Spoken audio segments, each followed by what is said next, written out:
بسم اللہ الرحمن الرحیم۔ السلام علیکم خواتین و حضرات، آپ دیکھ رہے ہیں سیٹ ڈیجیٹل اور میں ہوں آپ کا میزبان ملک یامین اوان۔ ناظرین، عز و منتشائے و تذل و منتشائے بیادی الخیر، اللہ پاک جسے چاہتا ہے اسے عزت سے نوازتا ہے اور جسے چاہتا ہے اسے ذلت عطا فرماتا ہے۔ میری مراد ایران، امریکہ، اسرائیل جنگ، میں پہلے دن سے کہہ رہا تھا کہ ایران ہر حال میں یہ جنگ جیتے گا اور ہر آنے والا دن یہ ثابت کرتا رہا کہ ایران اس جنگ کا فاتح ہے۔ ناظرین، وقت نے ثابت کیا کہ ایران ایک دن گزرنے کے بعد پہلے سے زیادہ طاقتور ہوا، دوسرا دن، تیسرا دن، چوتھا دن، اور یہود و نصارہ ایران کو چیونٹی سمجھتے رہے، خود کو ہاتھی سمجھتے ہیں اور ایران کو چیونٹی سمجھتے رہے۔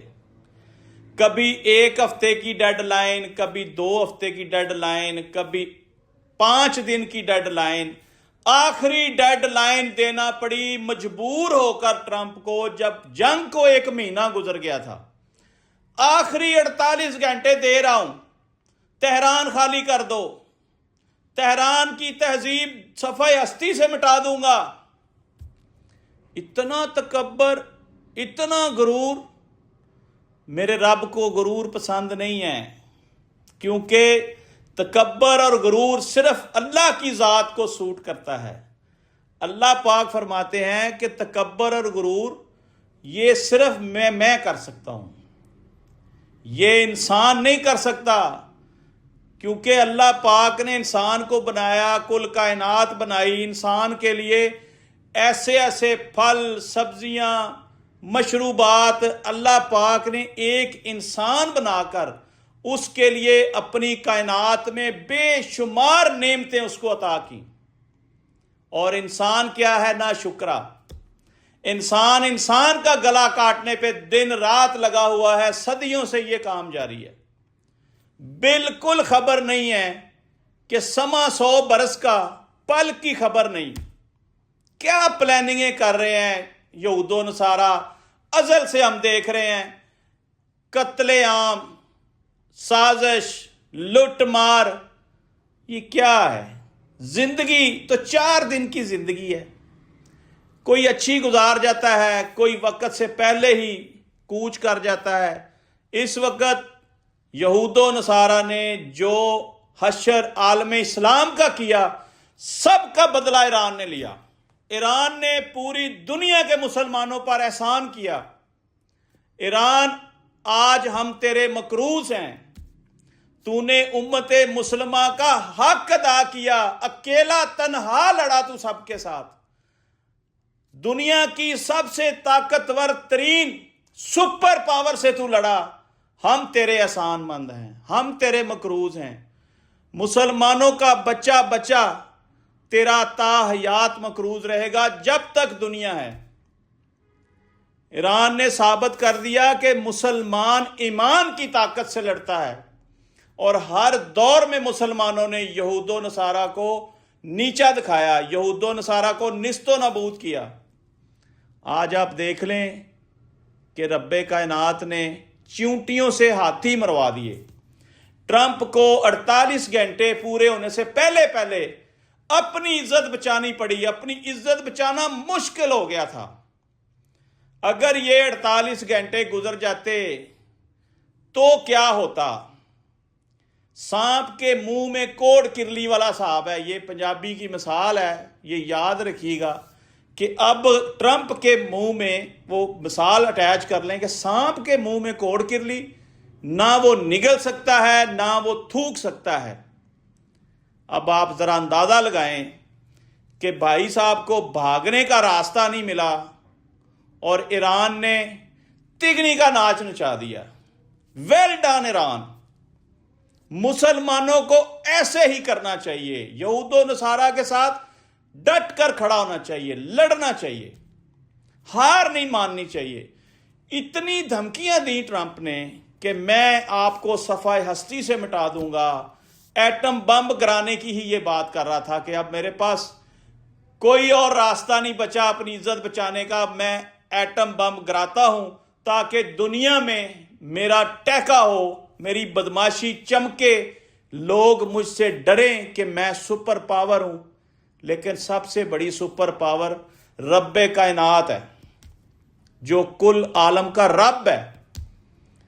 ٹرمپ کو منہ کی کھانا پڑی اور شکست تسلیم کرنی پڑی، کیونکہ ایران نے آج تک امریکہ کی ایک بھی شرط قبول نہیں کی، آج تک قبول نہیں کی۔ جتنی شرائط رکھی گئیں اس نے ہر شرط سے انکار کیا۔ اس نے کہا شرائطیں بھی میری ہوں گی، جنگ کب ختم کرنی ہے ایران فیصلہ کرے گا۔ ایسا ہی ہوا ناظرین، ایسا ہی ہوا۔ اللہ پاک نے پاکستان کو بے شمار عزت سے نوازا، اور اللہ پاک نے پاکستان سے یہ کام لیا۔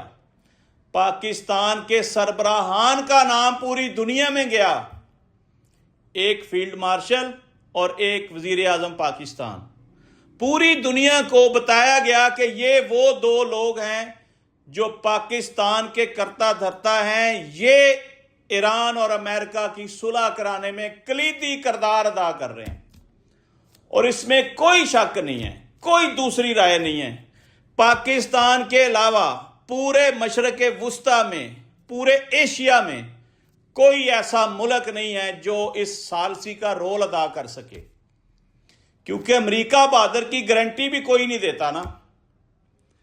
ایران کی گارنٹی تو کئی ممالک دے دیں گے، لیکن امریکہ بہادر اور اسرائیل کی گارنٹی کوئی نہیں دیتا، کیونکہ یہ ایک طرف سے تو مذاکرات کر رہا ہوتا ہے، دوسری طرف سے اٹیک کر دیتا ہے۔ اس لیے ایران کی جتنی خارجہ پالیسی ہے کمال ہے، ایران کا ایک ایک بیان نپا تلا ہوا، اور ٹرمپ یہ کہنے پر مجبور ہے کہ موجودہ ایران کی قیادت انتہائی سمجھدار ہے۔ اب آپ حساب لگا لیں، دشمن کی تعریف کرنا بڑا مشکل ہوتا ہے، لیکن ٹرمپ کو یہ تعریف کرنی پڑی۔ بہرحال ناظرین، اس وقت مشرق وسطی میں جو آگ اور خون کی ہولی کھیلی جا رہی تھی، وہ ایک دم ذرا حالات بہتر ہو گئے ہیں۔ 2 ہفتوں کے لیے سیز فائر کر دیا گیا ہے، اور یہ امریکہ کے ریکویسٹ کرنے کے مترادف ہے نا، ریکویسٹ کی ہے، ترلا نہیں کسی دا لئی دا کہ یار اچھا اللہ دا واسطہ ہے تھوڑا ٹائم دے یار، پھر لڑنے۔ اس وقت ناظرین ایران کی شرائط کے مطابق سارے کام ہوئے، اور ایران جنگ جیت چکا ہے، اور پوری دنیا کو یہ میسج گیا ہے کہ سپر پاور نے گھٹنے ٹیک دیے ایران کے آگے۔ اس وقت ایران فاتح ہے، اور 2 ہفتے کا سیز فائر کیا گیا ہے، عارضی جنگ بندی کی گئی ہے، اور میرا اندازہ ہے، میری پریڈکشن ہے کہ اس عارضی جنگ بندی میں اہم ترین فیصلے ہونے جا رہے ہیں، اور مجھے لگ یہ رہا ہے کہ پاکستان کو اللہ تعالیٰ مزید عزت سے نوازے گا، اور یہ دونوں ممالک میں ثالثی کا بہترین رول ادا کرتے ہوئے بہترین معاہدہ کرانے میں کامیاب ہو جائیں گے۔